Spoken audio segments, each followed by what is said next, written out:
All right, haves and have not fans. Hope everybody's doing well despite the divisive finale we got last night. Please take a moment to hit the like button, hit subscribe, hit that bell icon and select the all button because, well, I don't want you to miss out when I post content. And follow me on social media. Links are in the description below.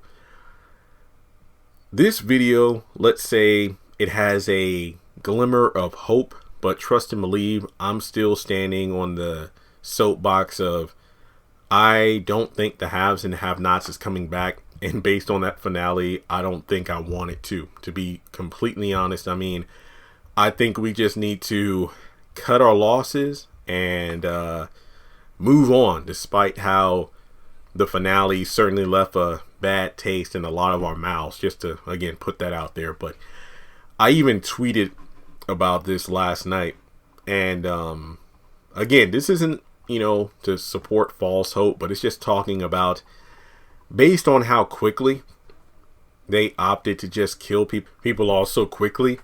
There are some that were kind of sloppy, and there could be potential hopes of resuscitation, to put it lightly. There are, let's say, 4 characters. Like, I'm not counting Mitch because we don't see his final fate.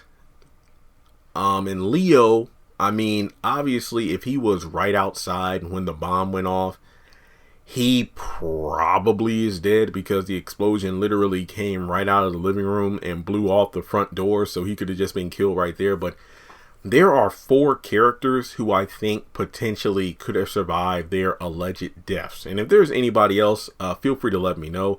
I'm going to omit Catherine because, like, her death was really the only one I felt something for because of how it was played out. And I mean, you could argue, well, maybe a guard or somebody could have came. No, I think Diamond is the kind of person who knows when she's killed someone. And yeah, I think Catherine is dead, so Catherine is dead. But I have 4 characters: David, Jim, Veronica, and Candace. I'll start with Candy Cane herself.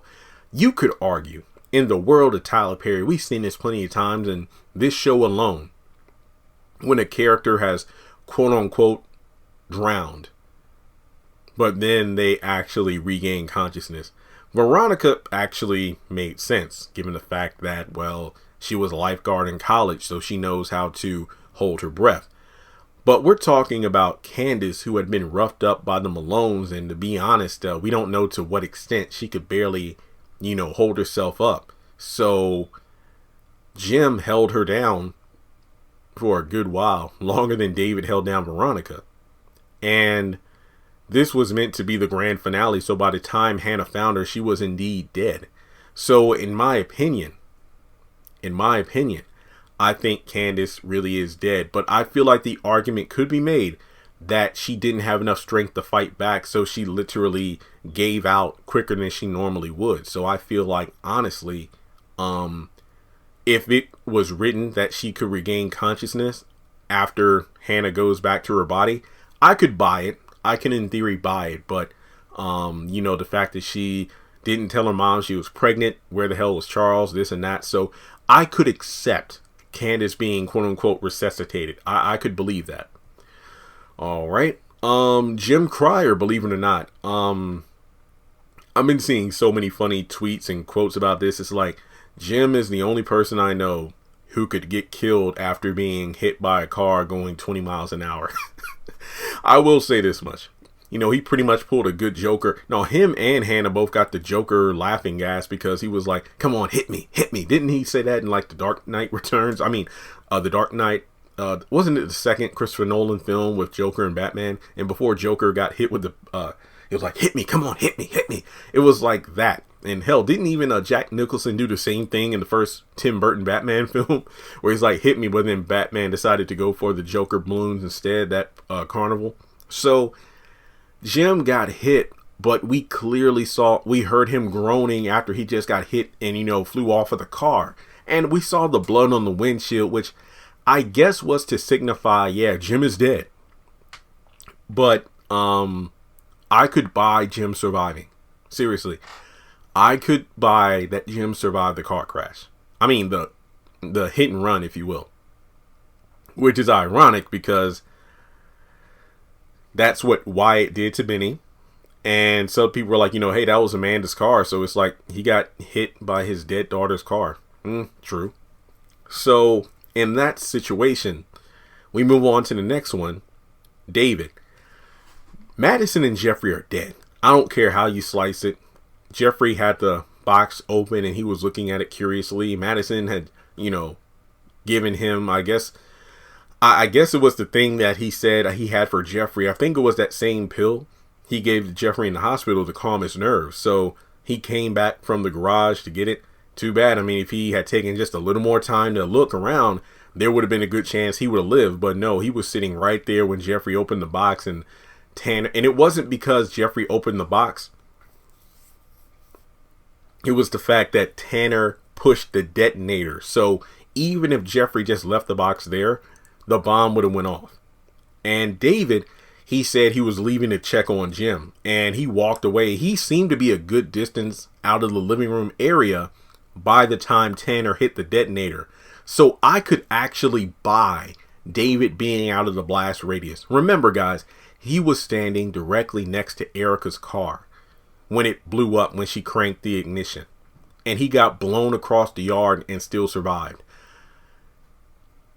Leo isn't the main character, but if he was standing on the steps or right outside of the door and got blown away, I could see him either being killed or being in a critical condition like David was. So I'll say, when just talking about David as a main character, I think it is quite possible David did survive because he was further enough away from the blast not to be killed. But then again, you could argue, because when we saw the explosion go off, we only saw like the front door get blown off. We didn't see the window. We didn't see the two closest windows to the front door being blown up. Like, David could indeed have been, a decent way into like the kitchen or the garage. So David, if he was written to have survived that, I would buy it. It would actually make sense. And then finally, we get to Veronica. And I'm doing a separate video in regards to if it was Veronica or Laura who got shot down. But easily Veronica could have just had Laura go outside instead of her. Enough said. That's really all I got to say about that. I know it seems weird to have the Ice Queen as a... Wait, that's all you have to say? Yeah, really. Laura just went outside. Like, she took Marco's words to heart. Like Marco said, more enemies. It just seemed too cryptic. And the fact that this was what Laura was made to do. You know what? I just paid off my my bodyguard to get rid of any assassins. And he said other enemies are out there. Let me send my body double, Laura, and, take the fall. And then that's it. Veronica survives. That's pretty much all there is to it, right? Well, yeah, that's really it. So, honestly, David, Jim, Veronica, and Candace could indeed be written to still be alive. Jeffrey and Madison blown to bits. Catherine strangled. Wyatt cardiac arrest.